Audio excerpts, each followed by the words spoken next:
საღამო მშვიდობისა, თქვენ უყურებთ არგუმენტებს და მე ვარ ჟურნალისტი თეა სიჭინავა. ჩვენი გადაცემის სტუმრები ამ შემთხვევაში ერთი სტუმარი ყავს ჯერჯერობით, ეს არის თავისუფალი დემოკრატი ზურაბ ბაბაშიძე, მაგრამ მოგვიანებით შემოგვიერთდება ხელისუფლების წარმომადგენელი ანდრო ალავიძე. ეხლა ამ წუთებში მიმდინარეობს პარლამენტში კენჭისყრა და ამიტომ ხდება დაგვიანება ხელისუფლების წარმომადგენლის მხრიდან. ხელისუფლება მიიღებს ამ დებატში მონაწილეობას, მათ ეს პირობა მოგცეს ჩვენ. დიახ, მოგცეს და კონკრეტული თემა, რომელზედაც ჩვენ დღეს ვისაუბრებთ, არის პარტიების დაფინანსების საკითხი, იმიტომ რომ ეს საკითხი უკვე კვირაზე მეტია საჯარო მსჯელობის საგანი ხდება. ხელისუფლების წარმომადგენლები და არა მარტო ხელისუფლების წარმომადგენლები საკმაოდ ბევრ საუბრობენ იმ თანხებზე, რომლითაც ბიძინა ივანიშვილი აფინანსებს მის პარტნიორ პარტიებს. დღეს გია ცაგარეიშვილმა მიიღო პროკურატურისგან პასუხი, თუ უშუალოდ 4 პარტიას ხო თუ არ ვცდებათო ზურაბ, რამდენი გადაურიცხა კონკრეტულად ბიძინა ივანიშვილის მიერ დაარსებულმა ფონდმა, სხვადასხვა ორგანიზაციებმა, რადგანაც დღეს თავისუფალი დემოკრატები არიან ჩვენი გადაცემის სტუმარი ამ შემთხვევაში, მოდით თავისუფალი დემოკრატებიდან გამომდინარე ვისაუბროთ, მე თუ დრო დაგვრჩა და თქვენი ოპონენტი ასევე სხვა პარტიებსაც შეეხება, სხვა პარტიების დაფინანსებასაც შევეღოთ. მაშინ ასე პოლიტიკური გაერთიანება თავისუფალი დემოკრატების დაფინანსება ასეთია 100,000 ლარი მიიღეს მათ ბანკი ქართულსგან, ქართულ ჯგუფისგან, შპს ფინსერვისისგან, შპს ინტერკონსალტინგი პლუსისგან, შპს ელიტა ბურჯისგან, შპს ქართული მენეჯმენტისგან, შპს ქართული ჰოლდინგისგან, ხოლო დეკემბერში თავისუფალმა დემოკრატებმა 100,000 ლარი შპს კალა კაპიტალის და შპს კოლხეთისგან მიიღეს. თუ არ დამითვლია, მაგრამ საუბრობენ რომ მილიონი ლარი გადმოგერიცხათ იმისთვის, რომ თქვენი პარტიული საქმიანობა აწარმოოთ მომავალში. ეს გახდა დავის საგანი. რატომ? ხომ არ იცით რატომ? რატომ ამახვილებენ ამაზე ყურადღებას ბატონო ზურაბ? პირველ რიგში მოგესალმებით. თავის დროზე დავდიოდით ამ სტუდიაში, მე რაღაც უფრო გაუმჯობესებული იყო, ახლა ისე დავბრუნდით, მაგრამ თავარია რომ საშუალება გვაქვს საზოგადოებას ვესაუბროთ თქვენი ტელევიზიის მეშვეობით, მივესალმები ყველას.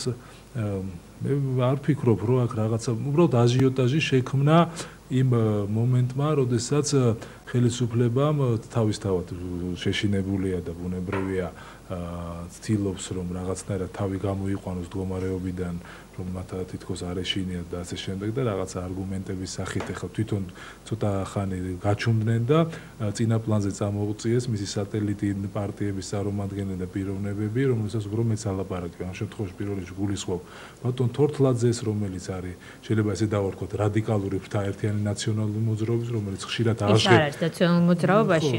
ხშირად ეს არის ჩემი მოსაზრება.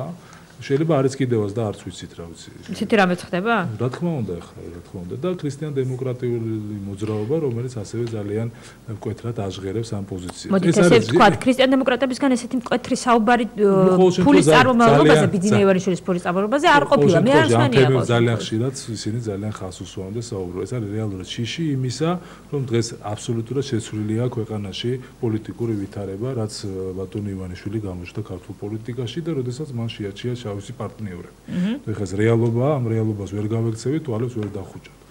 ბუნებრივია ხა რაც შეეხება თვითონ ამ თანხებს, რომელიც გადმორიცხა, თქვენ ადასტურებთ, რომ ეს თანხა გადმოერიცხოთ თქვენს პარტიის ანგარიშზე. ეს ჩვენ პარტიის ანგარიშზე და კანონის ყველა დაცვით, რა თქმა უნდა, ჩვენ ამის უფლება იმ კომპანიებს გააჩნდათ ამის უფლება, რომ ეს განეხორციელებინათ, რომ მოეცათ ჩვენთვის შემოეწირათ ეს თანხები პარტიისთვის.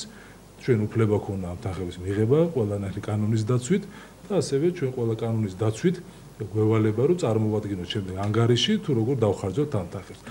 რატომ გახდა ეს საჯარო განხილვის საგანი? მე მოდით ამაზე გავამახვილოთ ყურადღება, რომ თუ კი თქვენ პარტნიორები ხართ ამ შემთხვევაში დაფინანსებას მიიღებთ თუ არა, არ ვიცი ეს რატომ უნდა ყოფილიყო სადაო პარტნიორებისგან, იმისთვის რომ პარტიამ განაგრძოს შემდეგ და განავითაროს თავის პარტიული საქმიანობა, თუ ეს კანონის ფარგლებში ხდება.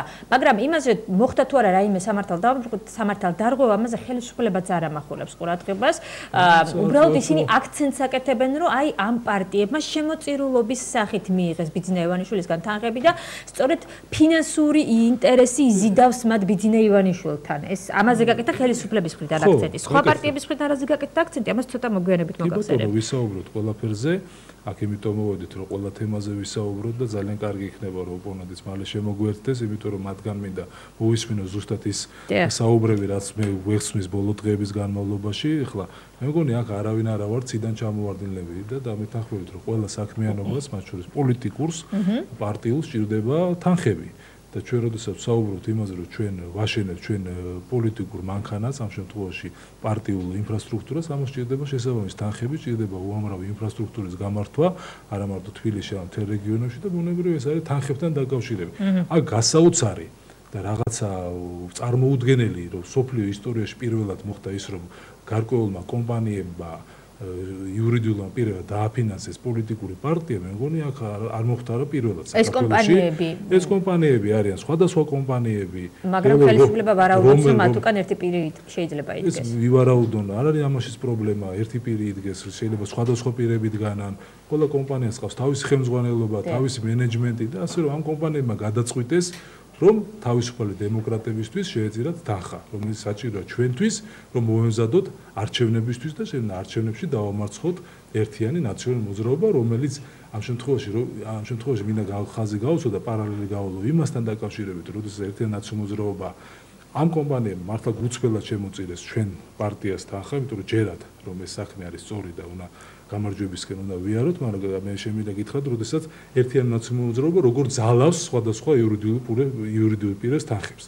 ფაქტები რეკეტის შედეგად ახლა ეს ფაქტები ყველამ ძალიან კარგად იცოდეთ, დღეს საქართველოში ყველა ბიზნესი არის კონტროლის ქვეშ და რეალურად თუ რაღაცა კეთდება ქვეყანაში, არის პირდაპირ დაკავშირებული სააკაშვილთან, მერაბიშვილთან, უგულავასთან და ასე შემდეგ. მე შემიძლია კონკრეტული მასალა წამოვიღეთ დღეს 2010 წლის მაჩვენებლები, სადაც პირდაპირ წერია რა თანხა მიიღო ერთიანი ნაციონალური მოძრაობამ. მე მგონი ეს თქვენ ოპონენტთან დებატის დროს გამოგადგებათ ეს დოკუმენტური მასალა, მეც მაინტერესებს. ასევე რუსეთის ფედერაციიდანაც მათ შორის. კი, დღეს ეს ინფორმაციაც კიდევ ერთხელ მოგონდეს საშუალება ამაზე ვისაუბროთ. კი ბატონო, საკანონმდებლო ორგანოში გააჟღერა და ამაზეც ვისაუბროთ. უბრალოდ ერთი მომენტიც არსებობს, ვიდრე ანდრო ალავიძე შემოგვიერთდება, ხელისუფლება კონკრეტულად ამ შემთხვევაში უმრავლესობის ლიდერი პეტრე ცისკარიშვილი ამახვილებს ამაზე დღეს ყურადღებას, რომ ივანიშვილის მიმართ პოლიტიკური მიზიდულობა მხოლოდ მისი ფინანსებია, რომელსაც მოწყალების სახით იღებს. ანუ საკითხი, რომ თქვენ მხოლოდ და მხოლოდ ფინანსების მიმართ ინტერესი გაერთიანებთ ივანიშვილთან და აქ სხვა ინტერესი არ არსებობს. ეს არის მათი პოზიცია, ეს არის მათი მოსაზრება, რაც იციან არ ვეთანხმებით. ამას ძალიან კარგად ხედავს საზოგადოება, საქართველოს ცხოვრები ყველა ადამიანი, რომელიც ჯერა ამ გაერთიანების, ჯერა ბატონი ივანიშვილის, მისი პოლიტიკაში შემოსვლის, ის რომ მან რეალურად შეძლებს ამ ხელისუფლების შეცვლას, ერთად ჩვენ შევძლებთ ამას და მოხდება ქვეყანაში თავარი პრობლემების გადაწყვეტა. რაც შეეხება დასაქმებას, რაც ხელშეუწყოს სამუშაო ადგილების შექმნას, პოლიტიკური ხედვების სოციალური ვითარების გაუმჯობესებას პარტნიორებმა ამაზედაც საუბრობს ხელისუფლება. ის რასაც გეგმავს მომავალში ბიძინა ივანიშვილი, მისი პოლიტიკური შეხედვების რამდენჯერ იყო საუბარი ძალიან ბევრჯერ, ყველამ ძალიან კარგად იცის, ვინც საინტერესებულია საქართველოს პოლიტიკით, თქვენი ტელევიზიის საშუალებით, სხვადასხვა რადიოების საშუალებით, ვინც ისმენს და ასევე პრესის ფურცლებზე, ვინც კითხულობს, რეალურად ხედავს, რა განწყობებია, საით მივდივართ, რა გვაერთიანებს ჩვენ, ძირითად საკითხებთან დაკავშირებით. მე მგონი ამაზე ძალიან ბევრჯერ ვისაუბროთ, ბევრჯერ ხაზი გაუსვით და მე კიდევ ერთხელ თუ საჭიროება იქნება ამის რომ კიდევ ერთხელ ვთქვათ, რომ რატო ვარ ჩვენ ერთად, მე მგონი აქ ძალიან ნათელი სურათია, ძირითადად ის პრობლემები, რომელიც დააგროვდა ამ ქვეყანაში წლების განმავლობაში და რომელიც დააგროვა ერთიანი ნაციონალური მოძრაობა და მისმა ლიდერმა მიხეილ სააკაშვილმა, რომელიც გადაუჭრელია პრაქტიკულად შეიძლება ისე ითქვას, დღეს მოგვეცა შანსი ჩვენ მოქალაქეებთან ერთად საქართველოს ცხოვრებ ადამიანებთან ეს პრობლემა გადავწყვიტოთ, როდესაც ქვეყანას ჩავატარეთ არჩევნებს, გავიმარჯვებთ და ამის შემდეგ მოვალთ ხელისუფლებაში და ის პრობლემები, რომელიც უამრავია,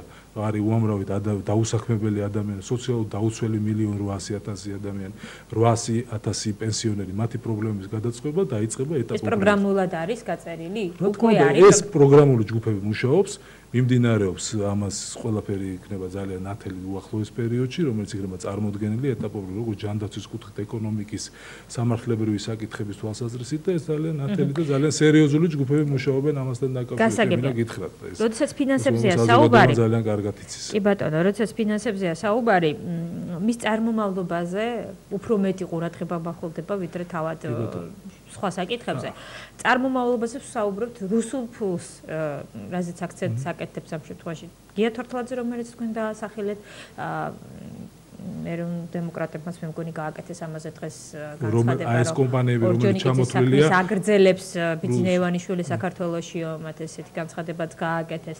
ნუ ხელისუფლება თავისთავად აკეთებს ამაზე აქცენტს, რომ ის ასრულებს ამ შემთხვევაში ბიძინა ივანიშვილი თავისი რუსული კაპიტალით ასრულებს რუსეთის ხელისუფლების დავალებას, რომ რუსეთის ინტერესების სასარგებლოდ დახარჯოს ის რესურსი, რომელიც ფინანსური რესურსით მან დააგროვა რუსეთში.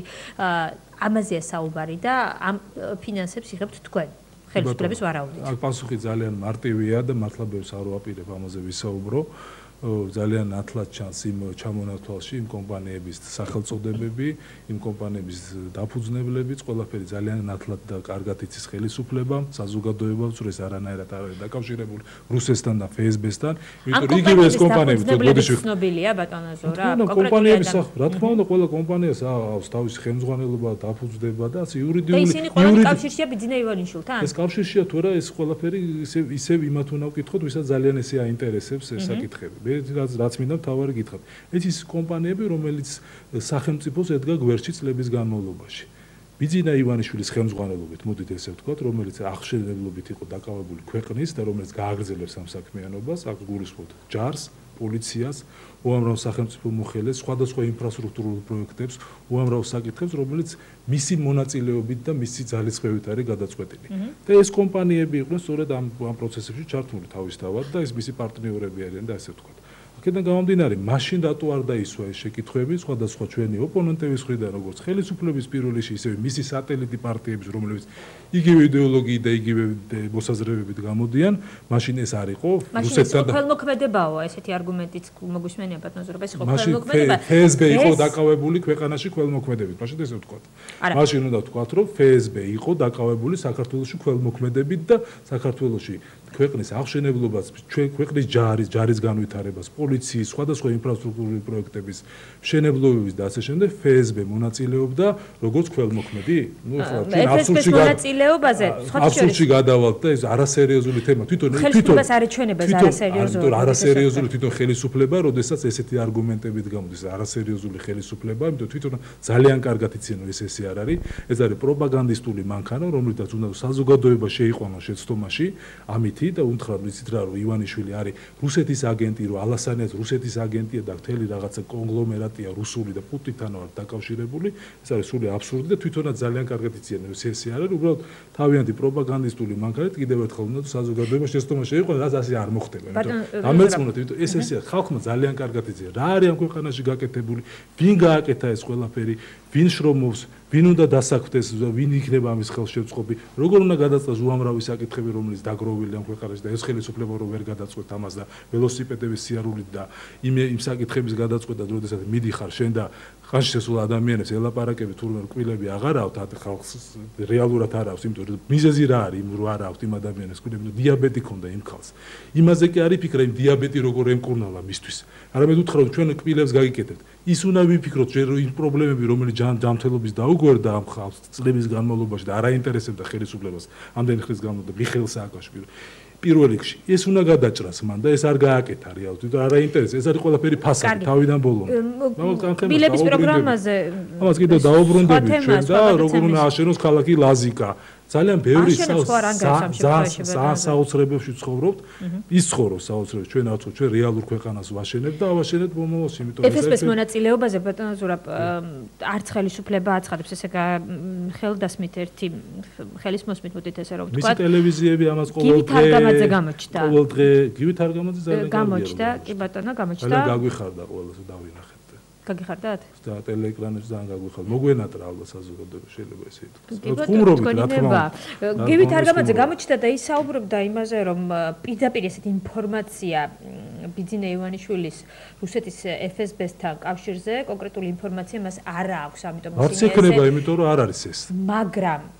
მაგრამ უზარმაზარი თანხები ხარჯებაო, გივით არგამაძე საუბრობს, უზარმაზარი თანხები არის გაცემულიო იმ პარტიების მიმართ, რომელთა არც ქმედება უნახავს არავის და ეს პოლიტიკოსების არავის არ უნახავს დიდი ხანიაო, გივით არგამაძე საუბრობს ამაზე. ალბათ მე პარტნიორებზე თქვენზე საუბრობს ამ შემთხვევაში, მე არც კონკრეტულად თავისუფალ დემოკრატებს. და დააკონკრეტოს ახლა გივით არგამაძის რაღაცა მოსაზრებებზე და გაუგება კომენტარებზე მე პასუხს როგორ გავცემ. მაშინ დააკონკრეტოს ვის გულისხმობს პირადად და ვისი აქტიურობით არის უკმაყოფილო ბატონი გივი და ჩვენ თუ არ ვაქტიურობთ ამ ქვეყანას და ჩვენ თუ არ ვართ დაკავებული იმით რომ მოქალაქეებთან შეხვედრებით მათი პრობლემების გადაწყვეტით და მოსმენით და შემდეგ გზების დასახვით და ყოველდღიურად იქნება დედაქალაქში და ეს დედაქალაქის მიღმა სადაც თავისუფალი დემოკრატები ძალიან აქტიურად დავდივართ და მართლა ვიცნოთ პრობლემებს და ჩვენ ჩამოვიდეთ და პირველად გავაჟღერეთ ის რომ უამრავ რაიონში ქვეყანაში უამრავ რაიონში ის პროგრამა რომელიც ვაუჩერების პროგრამა ქვია რომელიც ესე არასწორად განხორციელდა არ მიუღია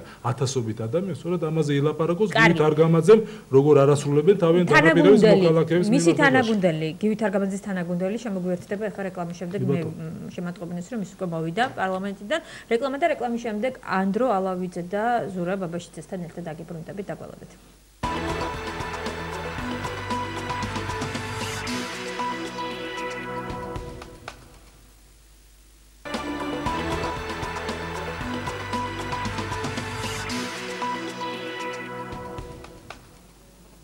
Rundებით პირდაპირ ეთერში შემოგვიერთდა ნაციონალური მოძრაობის წარმომადგენელი პარლამენტიდან ანდრო ალავიძე და ზურაბ ბაბაშიძე ჩვენი გადაცემის სტუმრები ხა უკვე დებატის რეჟიმში გადავინაცვლებთ იქიდან გამომდინარე მოვისმენთ თავისუფალი დემოკრატების არგუმენტები ხელისუფლების დებატებოდით რეალურად მე კითხვებს გისვამდით ამ შემთხვევაში ახლა ვნახოთ რა კონტრარგუმენტებს წარმოადგენს ანდრო ალავიძე როდესაც ვისაუბრებთ პარტიების დაფინანსებაზე და ფინანსებზე რომელზედაც ბოლო ერთი კვირის განმავლობაში აქცენტი კეთდება განსაკუთრებით ბიძინა ივანიშვილის ფინანსებთან დაკავშირებით და წარმომავლობასთან დაკავშირებით რატო გახდა ეს თემა ესეთი სადაო ბატონო ანდრო ნაციონალური მოძრაობის მხრიდან შეგიძლიათ გითხრათ მოგესალმებით პირველ რიგში მივესალმებით ტელემაყურებელს და სამწუხაროდ არ მქონდა შესაძლებლობა რომ თვალყური მედევნებინა პირველ ნაწილს პრინციპში ხო თემა გასაგებია დაფინანსების საკითხია და რა თქმა უნდა მნიშვნელოვანი საკითხია და მნიშვნელოვანი საკითხი რო არ ყოფილიყო ალბათ არც პარლამენტი და ზოგადად არც საზოგადოება არ დაინტერესდებოდა ამა თუ იმ კონკრეტული რაღაცა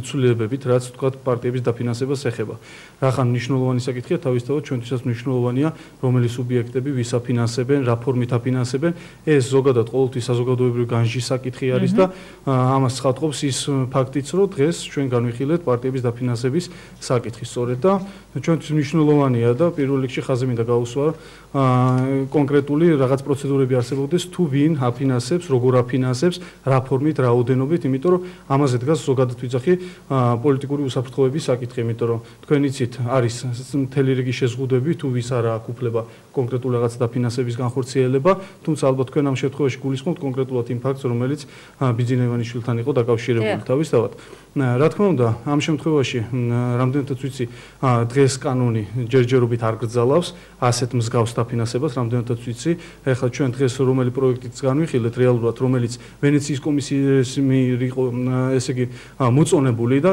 აღფრთოვანებას იწვევდა სწორედ ის მუხლი რომელიც დაფინანსების საკითხს ეხებოდა ეს ძალიან მნიშვნელოვანია კონკრეტულად იმას რომ ჩვენ კი ბატონო რეგულაციები ჩავდეთ კანონმდებლობაში სადაც აკრძალულია ცალკეული იურიდიული პირების მიერ პარტიების დაფინანსება გაწერია ეს კანონში რომ იურიდიული პირების მიერ და არა უბრალოდ პირების მიერ და დაკავშირებული პირები რა თქმა უნდა რომლებიც ირიბად აფინანსებენ ფიზიკური პირები შეიძლება იყოს რომლებიც რა თქმა უნდა რომელიც ირიბად აფინანსებენ რა თქმა უნდა ეს შეიძლება იყოს უცხო ქვეყნის მოქალაქე რომელსაც აკრძალული აქვს სიტყვაზე ვიძახი დაფინანსება და ის ირიბი ფორმით აფინანსებს სიტყვაზე ვიძახი ამა თუ იმ პარტიას რა თქმა უნდა ესეც აკრძალულია იმიტომ რომ პირობითად თქვა თუ აკრძალულია უცხო ქვეყნის მოქალაქისათვის ცალკეული პარტიების დაფინანსება თავისთავად თუ არსებობს იმის დამადასტურებელი ფაქტი რომ ის გვერდის ავლით ამ თქვა კანონის შარჩოების გვერდის ავლით აფინანსებს ირიბად ამა თუ იმ პარტიას ეს ხო რეალურად იგივე ქმედება არის და შესაბამისად კანონით ესეც უნდა იჯდებოდეს და ვენეციის კომისიას რო დაუბრუნდე ვენეციის კომისიამ სწორედ ეს თქვა ჩადებული ჩვენი რეგულაციები არის ერთ-ერთი მნიშვნელოვანი წინ გადადგმული ნაბიჯი რომელიც გადადგა ნაციონალურ მოძრაობამდე ფიზიკურ პირებს ამ შემთხვევაში მოდით რადგან ამ საკითხს შევეხეთ მე მაინტერესებს ესეც ფიზიკურ პირებს ეკრძალებათ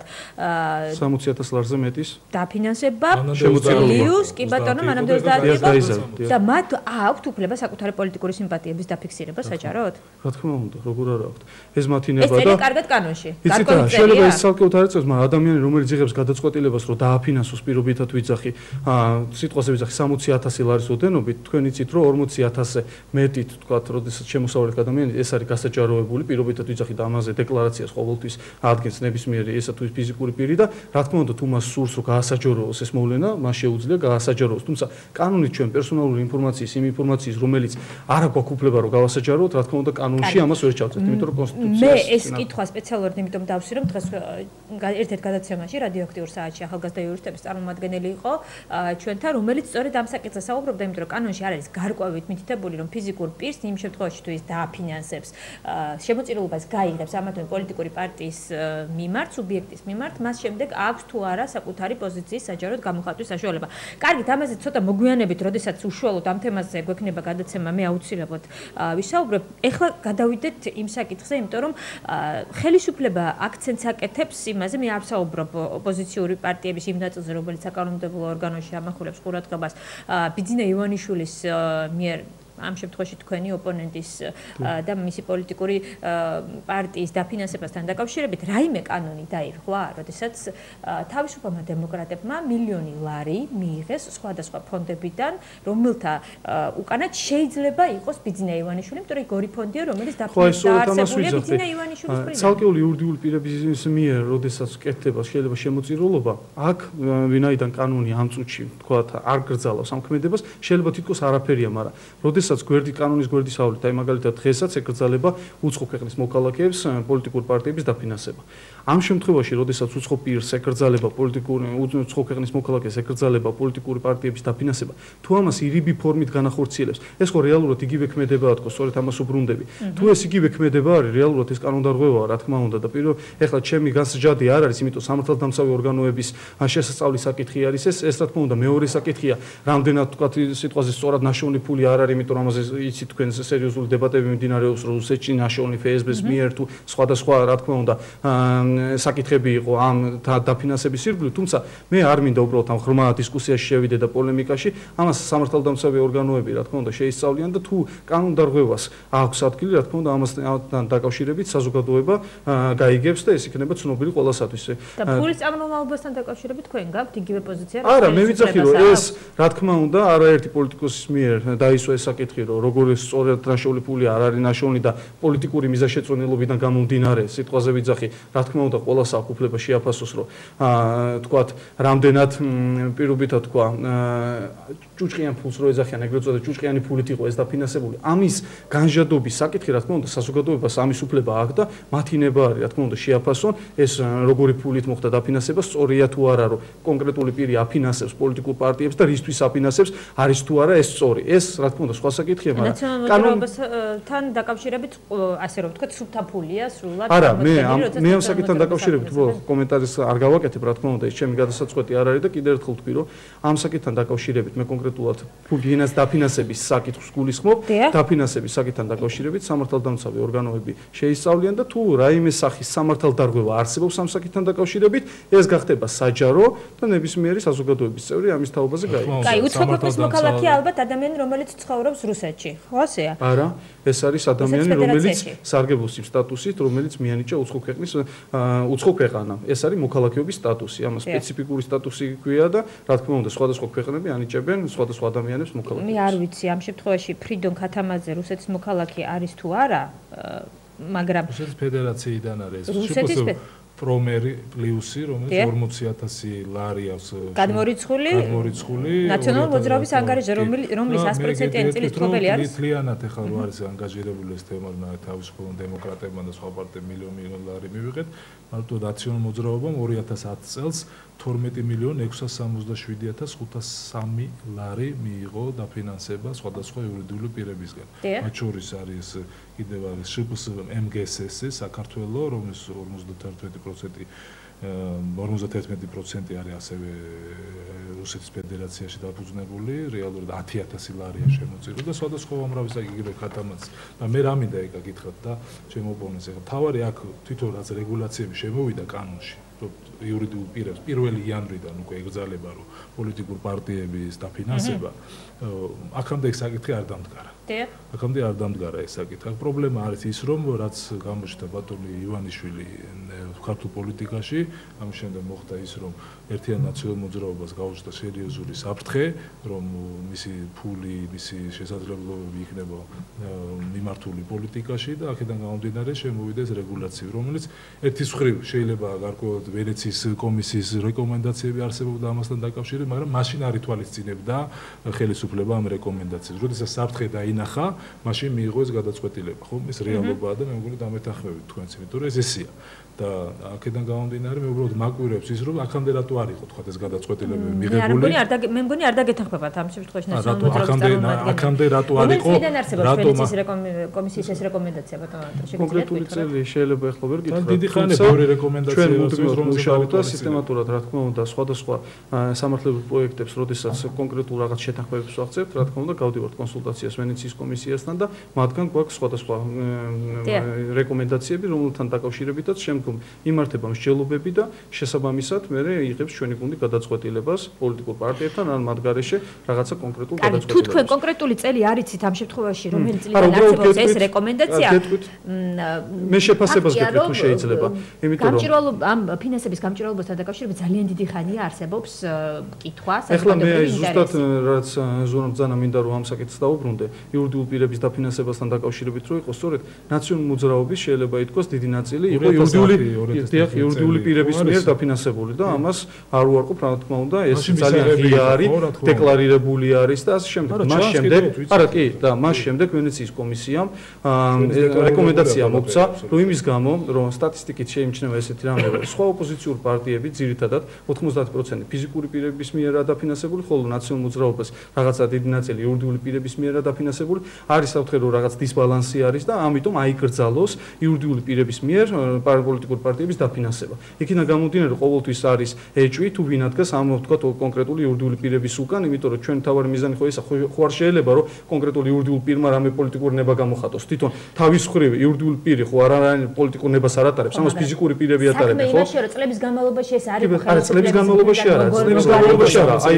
2010 ბრძანა და 2010-ის შემდეგ 2010 წლის მაქვს მონაცემები დაფინანსება და სტატისტიკა 12 მილიონი ლარი არის შემოწურული სხვადასხვა აბსოლუტურად იურიდიული კომპანიების და ამის შემდეგ გასული არჩევნების შემდეგ რა თქმა უნდა გაგრძელდა კონსულტაციები ვენეციის კომისიასთან და მას შემდეგ იყო ეს რეკომენდაციები შემოთავაზებული. რაც ჩვენ რა თქმა უნდა მივიღეთ გადაწყვეტილება რომ შევასრულოთ ეს რეკომენდაციები და პირდაპირ გეტყვით რომ შეფასებები რომელიც ეხლა ხანაა გაკეთებული ვენეციის კომისიის ბოლო შეფასებები დაასკვნა ეხლა ხანს დაიდო თუ არ ვცდები საიტზე იქ დევს რომ ერთ-ერთ ყველაზე დიდ შეიძლება შეფასებას იმსახურებდეს დაფინანსების საკითხი რომელიც ამდენი თქვა სიტყვაზე კონკრეტული რაღაცა თვეების განმავლობაში ვენეციის კომისია ითხოვდა და რა თქმა უნდა ეს იყო ძალიან რაღაც დიდი შეფასება მიღებული ჩვენ ვენეციის კომისიის მხრიდან. და რა წერია ვენეციის კომისიის რეკომენდაციაში იურიდიულ პირებს დაეკრძალოთ დაფინანსების საშუალება. ასეთი რამ აბსოლუტურად არა აგულისხმობს ეს რეკომენდაცია და არა საუბრებულო. აი ნახეთ გამჭირვალობის საკითხი როცა დგას რა არის რა შეიძლება გაუმჭირვალობის საგანი გახდეს. ერთი რომ იურიდიული პირი როდესაც აფინანსებს ამა თუ იმ პოლიტიკურ პარტიას პირველ რიგში რაც თქვი პოლიტიკური ნება გამოვლინდეს თუ ვისი მხრიდან არის ეს პოლიტიკური ნება გამოვლენილი, ხო? ეს იურიდიული პირების უკან ვინ ადგას, ხო შეიძლება მაგალითად იურიდიული პირი აფინანსებდეს ამა თუ იმ პარტიას, რომლის დამფუძნებელია თქვა ოფშორულ ფირმაში, ოფშორულ ტერიტორიაზე დარეგისტრირებული. ხო და სწორედ ამ შემთხვევაში, როდესაც ეჭვები ჩდება, რომ ვინ არის ოფშორში თქვენ იცით რომ არ არის ვალდებულება, რომ კონკრეტული ვინაობა იყოს გამხელილი თუ ვინ არის ამის მარეგისტრირებელი და იმის უკან კიდე სხვა ოფშორში დარეგისტრირებული შეიძლება რომელიღაც კონკრეტული იურიდიული პირი იყოს, ჩვენ გვინდა რომ ეს კითხვის ნიშნები მოხსნათ სწორედ და თქვით რომ კი ბატონო მზადა ვართ ჩვენ ფიზიკური პირი ვინც გამოხატავს პოლიტიკურ ნებას რომ დააფინანსოს ესა თუ ის პარტია მას ეძლევა შესაძლებლობა და ვინაიდან ლიმიტით შეიძლება სიტყვაზე პირობითად ვიძახი პრობლემა იყოს 30000 ლარის შემთხვევაში შეიძლება არაგონივრული დაფინანსების რაღაცა წყარო მივიღოთ თქვით რომ გავზარდოთ გავაორმაგოთ და 30000 ლარის ნაცვლად 60000 ლარის დაფინანსების შესაძლებლობა მივიღოთ ნაციონალური მოძრაობის ფიზიკური პირი შეიძლება არსებობდეს ქვეყანაში ვისაც შეიძლება კონდეს 60000 ლარი ეს ხო გარკვეულწილად სერიოზული პრობლემაა. ახლა მე თვითონ მაინტერესებს ერთიან ნაციონალურ მოძრაობის წარმომადგენლისგან ამდენ ფულს რომ იღებდნენ სხვადასხვა კომპანიებისგან, ახლა რეალურად ფიზიკური პირებისგან აიღებენ. არა, ისევ იმ საკითხს უბრუნდებით, სულ ახლა 12 მილიონ ლარს სხვადასხვა ფიზიკური პირებისგან. კი ბატონო, რახან კითხვა ესე დასვეცდები რომ მაშინ კი პასუხი ოფშორულ ფირმებზე საუბრობთ და აქ პირდაპირ ჩანს რომ 100%-იანი ეკუთვნის სხვადასხვა კომპანიებს ოფშორში არის დარეგისტრირებული. სხვადასხვა ყველაზე მეტი ფინანსური რესურსი ბეჟუაშვილებთან და ასე შემდეგ იგივე სხვადასხვა ბიზნესები დაკავშირებული რეალურად ნაციონალური მოძრაობის დაფინანსებლები არიან იურიდიული პირები და ჩვენ მივდივართ ამ გადაწყვეტილებას მივიღებთ იმის გამო რომ ვენეციის კომისიის რეკომენდაცია იყო და ჩვენ გვინდა რომ მაქსიმალურად სანდოობაში შემოგვიყვანოს საარჩევნო პროცესი და რეკომენდაცია ყოფილა ვენეციის კი ბატონო კი გეთანხმები მოდი არა გეთანხმები იმაში რომ არის საკითხები რომელსაც ვერ გავითვალისწინებთ თქვენ არ გაითვალისწინეთ და როდესაც დაინახეთ საფრთხე იმისა რომ გამოჩნდა ბატონი ივანიშვილი ქართულ პოლიტიკაში და გზნობთ იმას რომ შეიძლება ძალიან მალე არის დამარცხების პროცესი თქვენი ეგრევე იწყებთ ასეთი გადაწყვეტილებების მიღება ეს არის ფაქტი საზოგადოება ამას ხედავს მაგრამ ეს არის დამავკოლებელი ჩვენთვის იმიტომ რომ ჩვენ ძალიან ბევრი რაღაცები გვაქვს გაკეთებული ძალიან ბევრ რაღაცებს ვაკეთებთ კიდევაც და ჩვენ ნებისმიერ პროცესებში ვართ ვზად რომ ჩვენ შემოვიდეთ ჩვენ დაფინანსება არ არის ჩვენთვის გადამწყვეტი ეს ერთ-ერთი მნიშვნელოვანი საკითხია მაგრამ ამაზე არ არის თავი აქცენტი აღებული ჩვენთვის თავარია საზოგადოების ხარდაჭერა ის პრობლემები რომელიც კიდევ ერთხელ გეუბნებით და თქვენ გეუბნებოდით და რომელიც დაგროვდა ამდენი წლების განმავლობაში თქვენი ხელისუფლების პირობებში და ვერ მოხდა ამების გადაწყვეტა პრაქტიკულად დღეს ხდება შანსი არჩევნები რეალურად როდესაც ხალხი მოვა არჩევნებში განსხვავებით იმისა რომ დამარცხეს ეს ხელისუფლება და შეიძლება დასაქმება მოხდეს სოციალური პრობლემები გადაიჭრას რომელიც ვერ მოხერხდა გეთანხმებით და პირდაპირ გეტყვი რომ ჩვენი თავარი მიზანი არის არჩევნებამდე მივიდეთ და არჩევნები ცხადყოფს სწორედ ვის უჭერს საზოგადოებას ხარს და ჩვენი თავარი მიზანი არის რომ მაქსიმალურად გამჭირვალე საარჩევნო გარემო შევქმნათ როგორიც არის დაფინანსება ეს არის ერთ-ერთი მნიშვნელოვანი და არ უნდა იყოს ისეთი დისბალანსი როდესაც პირობითად ვიძახი ხელისუფლებას უფრო მეტი დაფინანსებელი ყავდეს ვიდრე ოპოზიციას და ეს პროცესი დავიწყეთ 2013 წლიდან ანდრო 2013 წლიდან დაწყებული ესე იყო მიმდინარეობდა სხვადასხვა კომპანიების რეკეტი და რეალურად მეთქა დაკავშირებული ბიზნესის წარმომადგენლები იყვნენ თავი დაფინანსებლები რომელიც არიან როგორც რუსეთში წარმატებული ბიზნესმენები ისევე საქართველოში რეალურად თქვენთან არის ის ხალხი თქვენ გაფინანსებთ დღეს ახლა ამათი ტრანსფორმირებას როგორ მოხდა მას დავინახავთ იმიტომ რომ არა პოლიტიკური ძალები არამედ მე არასამთავრობო ორგანიზაციები რომელიც აქტიურად არიან ჩამული ამ პროცესში მიმართა რომ შეიდან დაიწყო 1 იანვრიდან დაიწყო ძალიან ისეთი სტრუქტურული საკითხი დასმული იყო ესე რომ როგორ ფიქრობთ რამდენი ადამიანია ვისაც 60,000 ლარი შეიძლება ქონდეს და დააფინანსოს პარტიები და იურიდიული პირებიო თითქოს არიან პოლიტიკური ნების გამოხატულები მაშინ ესე გამოდის ხო ამ კონკრეტული იურიდიული პირების უკან ფიზიკური პირები შეიძლება გეხოცები და მე იმას შენაზოს პოლიტიკური ძალის როგორც არის ჩამონათვალში დავასრულებ და გეტყვი ამ იურიდიული პირების უკან ხო ფიზიკური პირები არიან რომლებიც არიან კონკრეტულად ამა თუ იმ წილის მფლობელები ხო ესეა და მათ დივიდენდის აღების უფლება აქვს და შესაძლებლობა და შეუძლიათ მე მიიღონ გადაწყვეტილება რომელი პოლიტიკური პარტია დააფინანსო თავარი კიდევ ერთხელ ვიძახი ვენეციის კომისია რასაც გვეუბნება არის ის რომ გამჭირვალობა თუ ვინ არის კონკრეტული დამფინანსებელი და ჩანდეს იმიტომ რომ არ მოხდეს კიდევ ერთხელ ვიძახი გაუმჭირვალე პროცესები როგორც არის თქვა სიტყვაზე იურიდიული პირების უკან მრავალი სხვა ორგანიზაცია იდგას თანადამფუძნებლების შესაბამისად და დიდი ჯაჭვი იყოს გაკეთებული და არ ჩანდეს თუ კონკრეტულად ვინ აფინანსებს ჩვენი თავარი მიზანი რა არის პოლიტიკური სივრცის დივერსიფიცირება და უცხო ქვეყნის მოქალაქეების მხრიდან დაფინანსების შეზღუდვა რაც კანონით გვევალება რეკომენდაციაში გარკვევით წერია რომ ერთ-ერთი რეკომენდაცია არის უცხო ქვეყნის მოქალაქეებს მიეცეთ პოლიტიკური წინასაარჩევნო კამპანიაში ჩართვის უფლება ეს არის ამ რეკომენდაციაში რომელსაც არ ითვალისწინებს ამ შემთხვევაში ხელისუფლება რა კრიტერიუმით ირჩევთ რა გაითვალისწინოთ ვენეციის მე ეს კითხვა პირველად მე ამ კითხვას დღეს პირველად არ ვსვამ რამდენჯერაც ხელისუფლება იყო ამ გადაცემაში ყველა წარმომადგენელს ვეკითხები რა კრიტერიუმებით ხდება ამ რეკომენდაციის მიღება და გათვალისწინება ხოლო ამ რეკომენდაციაზე ინტერესებიდან გამომდინარე თია ეს არის საქართველოს ინტერესებიდან გამომდინარე და გეტყვით რატომ რა თქმა უნდა არა აქამდე ერთი წამით აქამდეც იყო და ყოველთვის იქნება მომავალშიც იქნება რატო არ აძლევდით პოლიტიკურ სივრცეს რატო არ ქმნით აქამდე თუ ხდებოდა დისბალანსი რო ეს მუდმივი პროცესი არა მოძრაობას უჭერდა ხალხს ამდენი კომპანია და სხვა ოპოზიციურ ძალებს არ აძლევდით საშუალებას რომ ელემენტარულად იურიდიულ კომპანიებს მიუხედავად სიმპათიებისა დაეფინანსებინათ სხვადასხვა პოლიტიკური ძალები ამ შემთხვევაში პირდაპირ მოდი რეპრესიულ მანქანასთან გვსაქმე და ნებისმიერ კომპანიამ ძალიან კარგი არა რა თქმა უნდა ეს პოზიცია პოლიტიკური როდესაც ნებისმიერი იურიდიული კომპანია, რომელიც პირდაპირ ღია დააფინანსებდა თეა ოპოზიციურ ძალას, მოდით პირდაპირ ხო პრობლემები შეექმნებოდა ამ ქვეყანაში. ეს პატარა ბავშვმაც იცის. მიადგებოდა მე ფინანსური პოლიცია, პროკურატურა და იმ კომპანიას არსებობის საშუალება დაეკარგა. ეს არის რეჟიმის ნაწილი, რომ ეს არის რეალობა. იურიდიული პირები, რომლებიც აფინანსებდნენ, სიტყვაზე ვიძახი. ბევრი შეიძლება არ იყოს და სწორედ ამით არის გამოწვეული რა ხან ბევრი არ იყო, ჩვენ მივიღეთ გადაწყვეტილება, რომ არც ჩვენ დაგვაფინანსო. არ მიეცეთ შესაძლებლობა, რომ დააფინანსო ნაციონალურ მოძრაობაც და მხოლოდ ფიზიკურმა პირებმა დააფინანსო. შემოწირულობა არის ბიძინა ივანიშვილის პოლიტიკაში შემოსვლამ ხო უფრო მეტი შანსი არ გააჩინა იურიდიული პირებისთვის, რომ მათაც გადაწყვიტონ და გადადგან იგივე ნაბიჯი და დააფინანსონ ამ შემთხვევაში ოპოზიციური პარტიების წარმომადგენლები. ესეთი ლოგიკაც არსებობს. არა, ნამდვილად არ ვფიქრობ, რომ ესეთი ლოგიკა არსებობდეს და პირდაპირ გეუბნებით, რომ ძირითადი დაფინანსებლები ესენი იყვნენ ნაციონალურ მოძრაობის და ჩვენ უარი ვთქვით ამ დაფინანსებაზე და თქვით, რომ ფიზიკურმა პირებმა დააფინანსონ, ვინაიდან ნების გამოხატულების პრობლემა იყო, ხო? ვინ გამოხატავდა კონკრეტულად ამ შემთხვევაში ნებას? შეიძლება ეს მაგალითად კომპანია ის უკან ვინ დგას რეალურად ის ადამიანების გამოსწორება. სწორედ მაგას ვიძახი, რა ეს საკითხები ადამიანები და თქვა რომ ჩვენ ვართ ამ კომპანიაში. სწორედ ეს არის. აი ამაზეა ლაპარაკი, რომ თუ კონკრეტულმა იურიდიულმა პირმა მიიღო გადაწყვეტილება, რომ შემოწირულობა შემოიტანოს, თუმცა მის უკან დამფუძნებელი არის ოფშორულ ტერიტორიაზე რეგისტრირებული. ხო არ არის სავალდებულო, რომ მან თავისი ვინაობა გაამხილოს, იმიტომ რომ აქვს უფლება ამისი და ეს საკითხები რო არ დაისვას და მეტად გამჭირველი იყოს პროცესი, მივიღეთ ეს გადაწყვეტილება. ჩვენთვისაც პირდაპირ გეტყვით, რომ რა თქმა უნდა, მარტივი არ არის ესეთი გადაწყვეტილების მიღება, თუმცა ჩვენ გვინდა რომ მაქსიმალური მეტი სანდობა შევძინოთ ამ საარჩევნო პროცესს. ეს არის ამოცანა. ეს გვინდა რომ მაქსიმალურად მეტ ადამიანისთვის იყოს მისაღები ეს საარჩევნო პროცესი. აქედან გამომდინარე მივიღეთ გადაწყვეტილება. რეკლამა და რეკლამის შემდეგ შევაჯამოთ ჩვენი გადაცემის მთავარი თემა და გველოდეთ.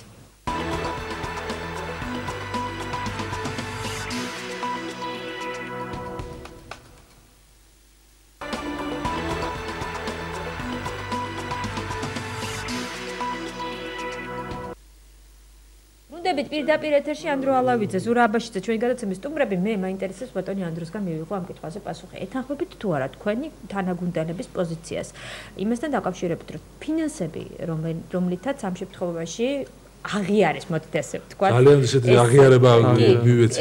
ეს რეალობაა და რა. გაჟღერდა რამდენჯერმე აღიარეს. არ აღიარეს. ჩვენ ვამბობთ, რომ ესე მოხდა. რომ აიღეს ფული ბიძინა ივანიშვილის მიერ დაარსებული ფონდიდან, ხო? ფონდიდან არა, სხვადასხვა კომპანიები, რომელსაც ჩვენ თქვენ ამბობთ და ჩვენ ოპონენტები, რომ ბიძინა ივანიშვილი დგას მე ამ ფონდიდან. რა აღიარეთ? რა აღიაროთ? ანდრო რა აღიაროთ? ფაქტია, რომ ჩვენ ანგარიშზე შემოიწირა თანხები და რას ქვია არ აღიაროთ. დავუმალოთ რომ ეს მოხდა.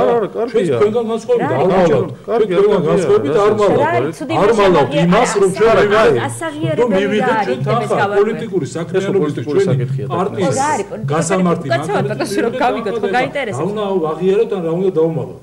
ეს ფაქტია, მოხდა ეს. დანაშაული არ ჩაგვიდენია. კიდევ ძალიან ნათლად წარმოადგენთ იმას, რაში დავხარჯეთ თითოეული თეთრი. გავიგოთ, რატო ხდება პოლიტიკური მსჯელობის საგანი. ოდესაც ბიუჯეტი თვითონ სააკაშვილი როგორ ჩათვლის, ისე რომ დახარჯავს, ვიღაცა ფიზიკურ პირს არ შეუძლია რა. არ გაინტერესებს, რას გულისხმობს ხელისუფლება აღიარებაში? არ გაინტერესებს? მე მაინტერესებს. გისმენთ ბატონო, რომ რას გულისხმობთ აღიარებაში? რა თქმა უნდა, მნიშვნელოვანია, რომ იცახის, რომ ნამდვილად გადმოირიცხა მათ ანგარიშზე რაღაცა კონკრეტული თანხა, ზუსტად არ ვიცი, მილიონი, ხო თუ არ ვიცი. ეს მილიონი, რა თქმა უნდა, უბრალოდ საზოგადოებამ უნდა იცოდეს, რომ გადმორიცხულია იმ პირის მიერ, რომელმაც ეს ფული იშოვა უცხო ქვეყანაში. ისეთი როგორც რუსეთი. ეს პირი ერთი წამით. თუ შეიძლება. ეს ადამიანი უცხო ქვეყნის მოქალაქე. საქართველოს მოგეცემათ საშუალებას. აძლევდა და ხელს უწყობდა ჯარის განვითარებას, პოლიციის განვითარებას. მოგეცემათ საშუალებას. სხვადასხვა ინფრასტრუქტურული გიპასუხეთ ყველაფერზე ბატონო. შეწყობოდა უამრავი რაღაცა. ყველაფერზე გიპასუხეთ. დაფინანსებით გახორციელდა. იშოვა ამ ადამიანმა უცხო ქვეყანაში მილიონები, მილიარდები.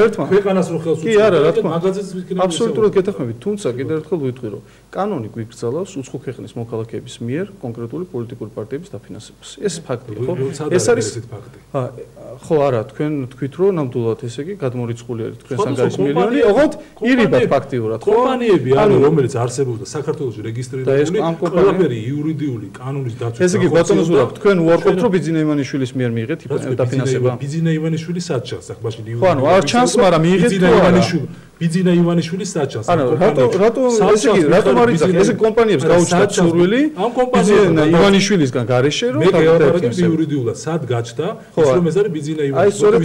სწორედ ეს ეს არის ის რომლის მეშვეობითაც ირიბად პირები აფინანს. გამორიცხეს ეს თანხა.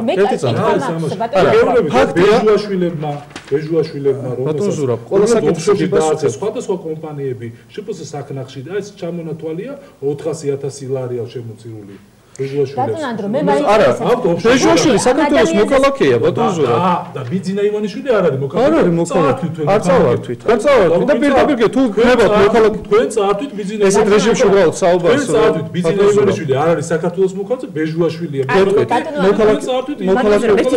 ბატონო უბრალოდ შეგაწყვეტ უცხო ქვეყანაში დააგროვა კაპიტალი და არის უცხო ქვეყნის მოქალაქე როგორც თქვენ აცხადებთ მას აქვს იმის უფლება რომ ისეთ სტრატეგიული მნიშვნელობის ობიექტები დააფინანსოს როგორც არის საქართველოს თავდაცვა? არა, ჯერ პოლიცია, სხვადასხვა ინფრასტრუქტურული რამდენადაც მე ვიცი. ბიძინა ივანიშვილს. კი ბატონო, მე გეტყვით ახლა. ენდობთ უცხო ქვეყნის მოქალაქე ბიძინა ივანიშვილს რომ დაეფინანსებინა გორის ბატალიონი, საჩხერის ბატალიონი. იმიტომ რომ არ წაართვა სააკაშვილი. ჩვენ ერთმანეთში ცხოვრობთ, თუ ჩემი ასეთი. მე თქვენ კითხავს კი ბატონო. არა, უბრალოდ რა არის ეს? ერთი წუთი. ბატონო ზურაბ, გაფრთხილდა. მე მუშაობდი მოქალაქეობის სამსახური იყო, მოქალაქეთა კონსტიტუციური უფლებების უზრუნველყოფის სამსახური პრეზიდენტის ადმინისტრაციაში, სადაც ხდებოდა მოქალაქეობის მინიჭება. მაშინ გახლდით და იმ პერიოდში მუშაობდი ზუსტად, როდესაც მოქალაქეობა მიენიჭა ბიძინა ივანიშვილს. როდესაც ბიძინა ივანიშვილს მიენიჭა მოქალაქეობა, ის გახლდათ რუსეთის მოქალაქე. და ჩვენთვის ინფორმაცია იყო ასეთი ცნობილი და ყველანაირი დოკუმენტაცია, მისი პასპორტი, ყველა დამადასტურებელი დოკუმენტი წარმოქმნილი იყო, რომ როგორც რუსეთის ქვეყნის მოქალაქე მიიღო 2005 წელს არის. მიიღო უცხო ქვეყნის მოქალაქეობა. მას შემდეგ, როდესაც ის ჩვეულებრივად, რა თქმა უნდა, როგორც საქართველოს მოქალაქე, ცალკეულ შეიძლება საქველმოქმედო, რა თქმა უნდა, და საზოგადოება მიწის საქველმოქმედო ღონისძიებებს ატარებდა, მას შემდეგ, როდესაც მიიღო პოლიტიკაში მოსვლის გადაწყვეტილება, მან განაცხადა, რომ მე დავტოვებ რუსეთსა და საფრანგეთის კი ბატონო, უბრალოდ საზოგადოებამ რო იცოდეს და მე მოსვლე ვიყავი, მე ვიყავი ის ადამიანი, ვინც მოამზადა ეს დოკუმენტაცია. მან რო განაცხადა, რომ ის იყო საფრანგეთის მოქალაქე, სახელმწიფოსთვის გახდა ცნობილი, რომ ის არის უცხო ქვეყნის მოქალაქე და მას ავტომატურად შეუწყდა საქართველოს მოქალაქე. მას შემდეგ, როდესაც მას შეუწყდა სააკაშვილმა გამოცა აქტი. ავტომატურად ეს არის საფუძველი. კი, სამართლებრივად პრეზიდენტმა მოაწოდა ის მოქალაქეობის გაუქმება. წართო მოქალაქეობა. არ არის წართმევა, შეცვეტა. მოქალაქეობა ბატონო ანდრო. ეს არ გინდა წართო ნამდვილად ვერ დამართვა საზოგადოების. მინდა რომ უბრალოდ მინდა სააკაშვილმა წართო ბატონ ივანიშვილის მოქალაქეობა. გავიგე საზოგადოებას მოცეთ შესაძლებლობა რომ გაიშვილი არ არის საქართველოს მოქალაქე საქართველოს არის ის უბრალოდ არ შეიძლება ეს საზოგადოებამ გაიგოს უბრალოდ ყოველს პოზიცია რომ სანამ მე შემოერთდებოდი ალბათ სულასაც ჰქონდა შესაძლებლობა მის მეუღლესაც უცხოა კარგი ბატონ ზურაბ ერთსამით ისა ბატონ ზურაბ უბრალოდ ვიტყვი რომ რა თქმა უნდა საფუძვლები არსებობდა სამართლებრივი რომელიც იწვევდა ავტომატურ მის მოქალაქეობის შეწყვეტას და მას შემდეგ რა თქმა უნდა მას კანონმდებლობის შესაბამისად როგორც უცხო ქვეყნის მოქალაქეს არ აქვს უფლება პოლიტიკურ საქართველოს მოქალაქეობა მაშინ იქნება ლეგიტიმური თუ რა თქმა უნდა თუ კანონის შესაბამისად აღუდგება მოქალაქეობა რა თქმა უნდა მას ექნება ალბათ შესაძლებლობა რომ დააფინანსოს არაუმეტეს 60,000 ლარისა გახდება სადავო მისი ფულის წარმომავლობის შესახებ და მისი თუ რა ინტერესებს დაახარჯოს ეს სხვა პოლიტიკური საკითხია მე აი თუ გახსოვთ როდესაც დავიწყე საუბარი სწორედ ეს ვთქვი რომ ეს ფული საიდანაა ნაშოვნი როგორ ანაშოვნი რამდენად ლეგიტიმურადა არ არის ეს სხვა განჯადის საკითხია და მოქალაქეობის საკითხმა განაპირობა მისი არა რა თქმა უნდა არა მე სწორედ ესა ვთქვი რომ მე დღეს კი არ ვაყენებ ეჭქვეშ მის ნაშოვნ ფულს ან თქვა რამდენად სწორადაა ან არასწორად მე ვიძახი რომ რა თქმა უნდა ესეთ კითხვები შეიძლება საზოგადოებაში არსებობდეს და ეს ლეგიტიმური კითხვებია და არასდროს არ გაუკვირდეს მოქალაქეს როდესაც სანამ პოლიტიკურ არენაზე გამოვა რა თქმა უნდა შეიძლება ინტერესი და დაინტერესება ნაკლებია თუმცა გახსოვთ მისი პოზიცია იყო რომ ნაკლებად ინფორმირებული ყოფილიყო საზოგადოება მის შესახებ იმიტომ მისი სურვილი ეს მისინება მაგრამ მას შემდეგ რაც მან მიიღო გადაწყვეტილება პოლიტიკაში მივიდეს ბოდიში მაგრამ საზოგადოება დაინტერესდება ყველაფრით რაც კი მას მანამდე გაუკეთებია მე გეტყვით რომ საზოგადოება არის დაინტერესებული ყველა ადამიანის მიმართ დაინტერესებს ეს კითხვები სადიშოვა მე არა რა თქმა უნდა არც ირანიშვილზე გამიცია პასუხი საკონკრეტულად ისაუბრა და არც ბედუქიძეზე გაქცა მე არა ვარ ქრონომეტრაჟის ჩამონებელი ამ უნდა დავასრულოთ ჩვენი გადაცემა თქვენო თავრობის საუბარი ყოფილმა თუ არც მის წარმომავლობაზე რამდენად დახარჯება საქართველოს შეგიძლიათ განშადოთ რა თქმა უნდა გადაცემაში სამწუხაროდ ჩვენი დრო ამოიწურა ძალიან დიდი მადლობა იმისთვის რომ მობრძანეთ და მიიღეთ გადაცემაში მონაწილეობა მადლობა მიდიხართ მე და სამწუხაროდ ძალიან ცოტა დრო მომეცა და პოზიციები დაგვიანება ხო? სხვა დროს ზურა აბაშიძე აუცილებლად გვიტებით რომ სხვა დროსაც გავაგრძელებთ თუნდაც ამ შემოადგენლობით სხვა საკითხზე მსჯელობას ძალიან დიდი მადლობა მოგზაურობისთვის ზუსტად 9 საათზე ირეკლი ჩიხლაძე გაგაცნოთ მაესტროს ახალამბებს პირდაპირ საუბარი გელით 10 საათზე და იკაბერიძის სტუმრები იქნებიან ზაქარია ქუცნაშვილი გია ცაგარეიშვილი მე ორშაბათამდე გემშვიდობებით ნახვამდის